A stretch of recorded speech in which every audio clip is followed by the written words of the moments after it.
Hello my dear trainee. तो कैसे हैं आप सब? आई होप आप सब अच्छे होंगे। तो चलिए स्टार्ट करते हैं आज का टॉपिक सीटीएस गुरु के साथ, जो है आपका इलास्टिसिटी यानी प्रत्यास्था। ये सेकेंड ईयर आईटीआई का टॉपिक है। तो आई होप कि इस वीडियो के बाद आपको कोई भी डाउट नहीं रहना चाहिए इलास्टिसिटी से। तो चलिए समझते हैं प्रत्यास्था क्या है, जिसे इंग्लिश में हम इलास्टिसिटी भी कहते हैं। तो इलास्टिसिटी या प्रत्यास्था क्या होती है? प्रत्यास्था वह गुण है जिसके कारण कोई वस्तु बाहरी बल हटने पर अपने मूल रूप में वापस आ जाती है। अब ये बाहरी बल पहले लगा होगा तभी तो हटेगी ना। जी हाँ, जब किसी वस्तु पर बाह्य बल लगाया जाता है तब वस्तु के आकार आयतन में परिवर्तन हो जाता है, या कभी कभी दोनों में परिवर्तन हो जाता है। तो वस्तु के आकार या आयतन में परिवर्तन के कारण उस वस्तु के अणुओं के मध्य एक संपर्क बल कार्य करने लगता है। ठीक है, क्या करने लगता है? एक संपर्क बल कार्य करने लगता है। प्रत्येक वस्तु अपनी इसी जो बल के कारण बाहरी बलों का विरोध करती है, और प्रत्येक वस्तु में आकार आयतन में उत्पन्न परिवर्तनों का विरोध करने का गुण भी विद्यमान रहता है। इसीलिए बाहरी बलों को हटा लेने के बाद वस्तु अपनी पूर्ण अवस्था में आ जाती है या आने का प्रयास करती है। तो बाह्य बल हटा लेने पर वस्तु प्रारंभिक स्थिति में आने का प्रयास करती है। इसी गुण को प्रत्यास्था कहा जाता है। ठीक है, इसी गुण को क्या कहा जाता है? प्रत्यास्था। यानी प्रत्यास्था क्या है? अपने मूल अवस्था में वापस आने का गुण है। ये नहीं समझेंगे कि हाँ मतलब बस खींचना है और वो क्या हुआ कि अपना जो उसमें स्ट्रेच आ गया और वो फिर अगर बल हटाते हैं तो वापस नहीं आती अपने स्ट्रक्चर में, तब प्रत्यास्था कहलाएगा। नहीं, जब अपने मूल अवस्था में वापस आ जाएगा तभी उसे हम प्रत्यास्था कहेंगे। ठीक है, तो प्रत्यास्था को आप एक एग्जाम्पल से भी समझ सकते हो। कैसे? जब किसी स्प्रिंग के सिरों को बल लगाकर बाहर की ओर खींचा जाता है तब स्प्रिंग की क्या होती है? लंबाई में वृद्धि देखने को मिलती है। जैसे आप फिगर में देख रहे होंगे, खींचने पर कैसा लंबा हो गया ना। उसके बाद आप देखिए कि जब उस पे से बल हटाया जाता है, परंतु अगर स्प्रिंग से बाह्य बल हटा दिया जाता है तो स्प्रिंग अपनी प्रारंभिक आकृति या आकार में पुनः प्राप्त कर लेती है अपने आकार को, है ना। ठीक है, तो ये स्प्रिंग जो है क्या करती है? अपने मूल अवस्था में वापस आ जाती है अगर बाहरी बल हम हटा देते हैं। तो स्प्रिंग के इसी गुण को हम क्या बोलेंगे? प्रत्यास्था यानी इलास्टिसिटी। यानी स्प्रिंग कैसी है? तो उसमें प्रत्यास्था है, उसमें इलास्टिसिटी है। तभी तो बाहरी बल लगा रहे हैं तो वो खिंच जा रही है, लेकिन जैसे ही हटा रहे हैं तो मूल अवस्था में वापस आ जा रही है। तो जब मूल अवस्था में वापस आ जा रही है तभी हम कहेंगे कि उसमें क्या है? प्रत्यास्था का गुण है, यानी वो प्रत्यास्थित वस्तु है। चलिए इसी को इंग्लिश में देख लेते हैं कि हम इसे क्या कहते हैं।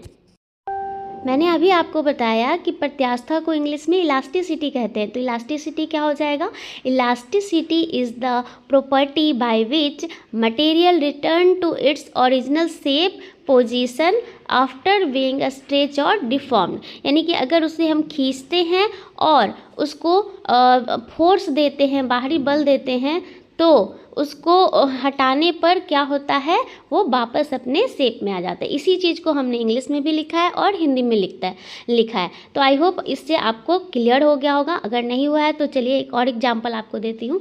एक रबड़ लेते हैं। ठीक है, रबड़ जो आप हेयर बैंड में यूज करते हो या किसी भी चीज़ में आप रबड़ का यूज करते हो, उस रबड़ को अगर आप दोनों सिरे से खींचेंगे ना तो खींचने में हम क्या दे रहे हैं? उसको बल दे रहे हैं। और जब हम बल हटा ले रहे हैं, छोड़ दे रहे हैं हाथों से, तो वो अपने वापस शेप में चली जा रही है। तो यही गुण क्या कहलाता है? प्रत्यास्था। कैसा लगा? तो चलिए अच्छा, चलिए एक क्वेश्चन का आंसर दीजिए। आप ये बताइए कि ज़्यादा प्रत्यास्थित कौन होगा, स्प्रिंग की रबड़? सभी लोग यही सोच रहे होंगे ना कि रबड़। नहीं, स्प्रिंग ज़्यादा प्रत्यास्थित है। क्यों? क्योंकि देखिए स्प्रिंग जो है ना वो स्टील का बना है। ठीक है। और स्टील जो होती है वो रबड़ से ज़्यादा सख्त होती है, यानी कि अगर हम दोनों में सेम बल दे तो ज़्यादा डिफॉर्मेशन यानी कि ज़्यादा लंबाई किसकी बढ़ती हुई दिखेगी, रबड़ की, और स्टील की कम दिखेगी। उसी तरह जब हम बल हटा लेंगे तो ज़्यादा चेंज जो है ना उसके मूल आकार में किस में देखने को मिलेगा, रबड़ का। क्यों? क्योंकि कभी कभी क्या होता है, रबड़ को हम खींचते हैं ना तो वो जितना जैसे 2 मीटर का पहले था तो वो 2.2 मीटर का बन जाता है, लेकिन स्टील क्या होता है, उसको खींच भी देते हैं तो भी अगर वो 2 मीटर का है तो बहुत बढ़ेगा तो 2.0001 बढ़ सकता है, उससे ज़्यादा नहीं बढ़ता है। तो ये जो मूल अवस्था में आने की प्रॉपर्टीज है ना, जो पूरी तरह से मूल अवस्था में अपने आ जाता है उसे ही प्रत्यास्था ज़्यादा समझा जाता है, ठीक है। अब देखते हैं प्रत्यास्थित वस्तु किसे कहते हैं या इलास्टिक मटेरियल किसे कहेंगे। तो इलास्टिक मटेरियल क्या हो जाएगा, जो बाहरी बल के प्रभाव से अपने आकार में बदलाव कर सकता है और बल हटाने पर फिर से अपने मूल रूप में वापस आ सकता है, उस सभी वस्तुओं को हम क्या कहेंगे, प्रत्यास्थित वस्तु।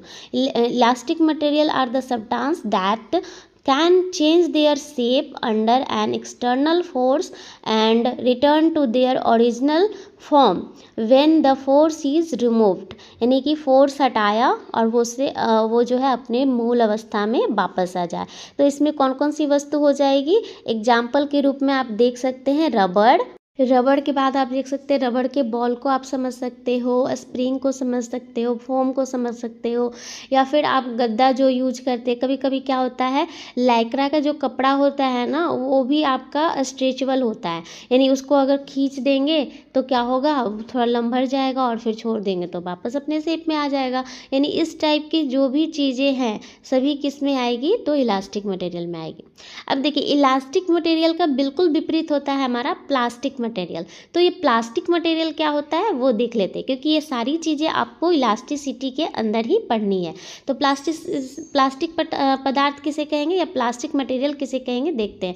तो प्लास्टिक पदार्थ वे होते हैं जिन्हें बनाने या मोड़ने पर आकार बदल जाता है और बाद में भी वे उसी बदले हुए आकार में ही बने रहते हैं, अपने पुराने रूप में वापस नहीं आते हैं। यानी ये क्या हो गया, बिल्कुल अपोजिट हो गया। उसमें हम फोर्स दे रहे थे, उसका शेप चेंज हो रहा था, लेकिन जैसे ही हम फोर्स हटा रहे थे वो अपने मूल शेप में वापस आ जा रहा था। लेकिन इसमें क्या होगा, एक बार हमने इसको अगर ये किया, फोर्स दिया और ये अपना रूप जो है परिवर्तन कर ली, तो वो दोबारा जो है अपने उसी अवस्था में नहीं आएगी। जैसे अगर हम बात कर ले बोतल, कुर्सी, ये सब चीज़ें, तो ये सब चीज़ें क्या है कि एक बार अगर बन गई तो दोबारा जो है उसको हम ये नहीं कर सकते हैं, ठीक है। चलिए इसी को हम एक बार इंग्लिश में देख लेते हैं। तो क्या हो जाएगा इसका definition, plastic material are those material which change their shape when pressed or bent and remain in the changed shape even after the force is removed। यानी एक बार हमने उसको बल दिया वो अपना शेप चेंज करेगी, लेकिन हम बल हटा भी दे रहे हैं तो भी वो क्या कर रही है, अपने शेप में ही रह रही है। जैसे आप इस प्लास्टिक की बोतल को देख सकते हो, अगर हम प्लास्टिक की बोतल को फोर्स दे के छोड़ दें तो क्या होगा, वो जैसा था दब गया है तो वो दबा हुआ ही रहेगा। ऐसा नहीं है कि वो क्या कहते हैं बिना हमें एक्सटर्नल फोर्स या उसमें ये दिए हुए वो फिर से अपने अवस्था में वापस आ जाए। उसी तरह टॉय में भी समझ सकते हो, यानी प्लास्टिक की सारी मटेरियल वैसी ही होती है। तो चलिए देखते हैं अब प्लास्टिक कितने प्रकार का होता है, यानी टाइप्स ऑफ प्लास्टिक मटेरियल। तो ये 2 प्रकार का होता है, एक होता है आपका थर्मोप्लास्टिक और दूसरा होता है आपका थर्मोसेटिंग प्लास्टिक। तो क्या अंतर है थर्मोप्लास्टिक में और थर्मोसेटिंग प्लास्टिक में? देखिए अगर आप थर्मोप्लास्टिक की बात करेंगे तो ऐसा प्लास्टिक जो गर्म करने पर नरम हो जाता है और ठंडा करने पर फिर से सख्त हो जाता है, इस टाइप के प्लास्टिक को हम थर्मोप्लास्टिक कहते हैं। यानी कि अगर हम उसमें हीट दे रहे हैं तो वो क्या हो जाए, पिघल जाए यानी नरम हो जाए, और फिर उसको अगर हम छोड़ दे रहे हैं, ठंडा हो जा रहा है, तो वो खुद से ठोस अवस्था में हो जाए, सॉलिड बन जाए। जैसे कि बोतल वगैरह का जो प्लास्टिक है, अगर आप उसको चाहो तो बार बार रिसाइकल कर सकते हो, ठीक है। रिसाइकल यानी क्या, अगर उसको आप हीट दोगे वो पिघल जाएगी और वो जब पिघल जाएगी उसके बाद उसको छोड़ दीजिए और उसको जो ठंडा होने के बाद उसको किसी और चीज़ के शेप में बदल सकते हो। ठीक है, वो फिर से गर्म करने पर उस चीज़ के शेप में आ जाएगा जिसमें आप बदलना चाहते हैं, और उसको फिर ठंडा करेंगे तो परमानेंटली उसी के शेप में रह जाएगा। ठीक है, तो इस टाइप का मटेरियल रहेगा तो उसको थर्मोप्लास्टिक कहते हैं। चलिए इसी को इंग्लिश में देख लेते हैं कि क्या कहते हैं।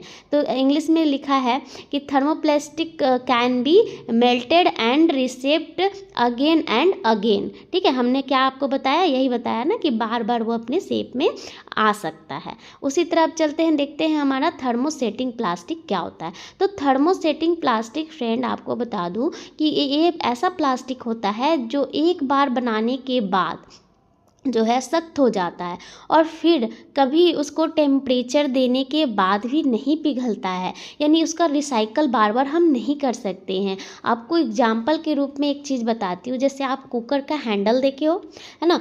कुकर के हैंडल में एक ब्लैक कलर का सब्सटेंस लगा होता है, तो उसे हम क्या कहते हैं, बेकेलाइट। उसे क्या कहते हैं, बेकेलाइट। यानी बेकेलाइट जो है वो क्या है, एक प्लास्टिक है, लेकिन उस प्लास्टिक का यह गुण है कि वो ऊष्मा को भी अवशोषण करता है, यानी ऊष्मा को ऑब्जर्व कर लेता है अपने अंदर, तभी तो हैंडल गर्म होता है, लेकिन उसका वो जो बेकेलाइट लगने के बाद वो गर्म नहीं होता है और हम उसे आराम से हैंडल कर सकते हैं।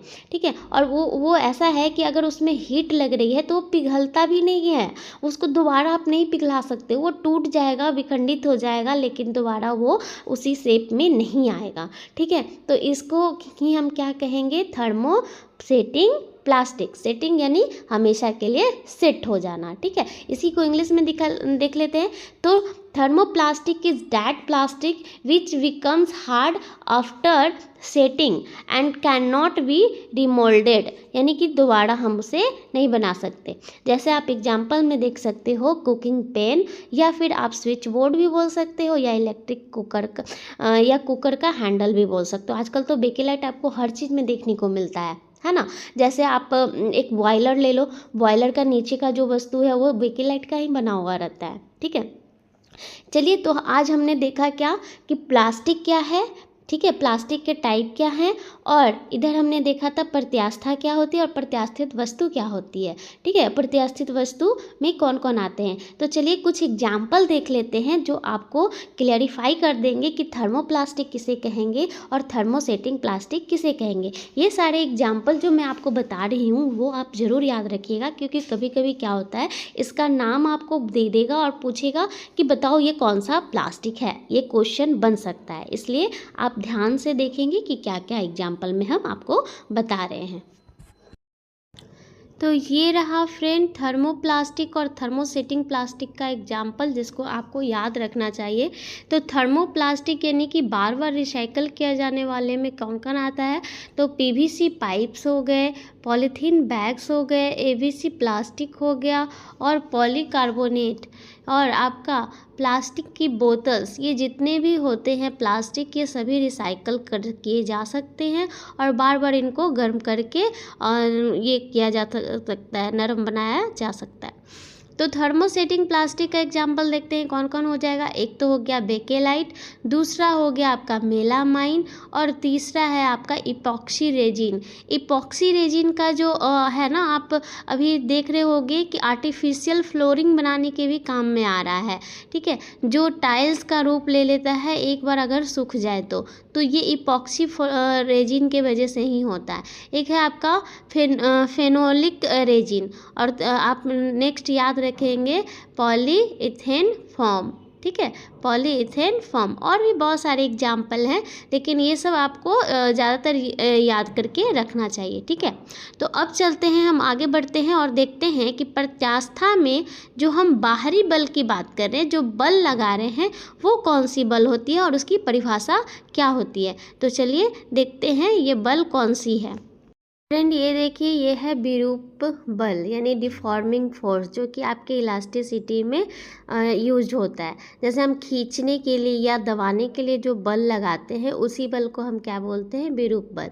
जैसे इसमें आपको लिखा हुआ है, आप देख सकते हैं, बाहरी बल जो किसी पदार्थ के आकार या आयाम को बदल देता है, यानी शेप और साइज को बदल दे, ऐसा कारण जिसके कारण आपका क्या हो, किसी वस्तु का आकार, आयतन या फिर आयाम में परिवर्तन हो जाए उसे ही हम डिफॉर्मिंग फोर्स यानी विरूप बल कहते हैं।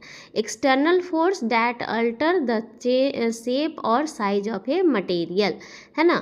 तो ये कितने प्रकार का होता है, ये 3 प्रकार का होता है। एक हो गया आपका टेंसाइल फोर्स, दूसरा हो गया आपका कंप्रेसिव फोर्स और तीसरा है आपका बेंडिंग फोर्स। ठीक है, जैसे आप देख सकते हो टेंसाइल को जो है आपका तनन बल भी कहते हैं और कंप्रेसिव को जो है वो संपीड़न बल भी कहते हैं, बेंडिंग को मोड़ने वाला बल भी कहा जाता है। ठीक है, तो टेंसाइल फोर्स किसको कहेंगे, चलिए देखते हैं।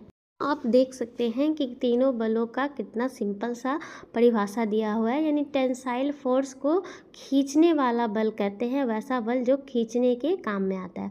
और खींचने से क्या होता है फ्रेंड, अगर आप किसी चीज़ को खींचिएगा तो वो क्या करेगा, किसी चीज़ की लंबाई बढ़ा देगा, यानी इससे क्या हो जाएगा, टेंसाइल फोर्स के कारण किसी चीज़ की लंबाई बढ़ती है। वहीं कंप्रेसिव यानी संपीड़न बल के कारण आप क्या करते हैं, किसी बल की लंबाई को घटाते हैं, क्योंकि ये दबाने वाला बल होता है। ठीक है, और ये जो बेंडिंग फोर्स है, मोड़ने वाला बल है, इससे क्या होता है, किसी वस्तु का आकार जो है वो बेंड कर जाता है यानी मुड़ जाता है। ठीक है, तो ये तीनों थे आपके जो फोर्स है उसके परिभाषा। ठीक है, अब चलिए देखते हैं आगे हम कि कैसे ये तीनों जो फोर्स हैं और वो इलास्टिसिटी में अपना प्रभाव छोड़ते हैं। तो चलिए देखते हैं। तो फ्रेंड यह यहाँ पे है आपका कि क्या प्रभाव होगा। ठीक है, ऐसे तो आपको पता ही है कि डिफॉर्मिंग फोर्स का 3 टाइप्स होता है और इन तीनों की वजह से क्या प्रभाव पड़ता है। तो किसी शेप को रिकवर किया जाता है, आकार को पुनः प्राप्ति किया जाता है, और किसी स्प्रिंग को अगर हम क्या करें, व्हीकल में यूज करें, मशीनों में यूज करें, तो इसको ईजिली क्या कर सकते हैं, इंस्टॉल कर सकते हैं। बिल्डिंग और ब्रिज में भी इसका उपयोग किया जाता है डिफॉर्मिंग फोर्स का, और सपोर्टिंग गुड्स में भी।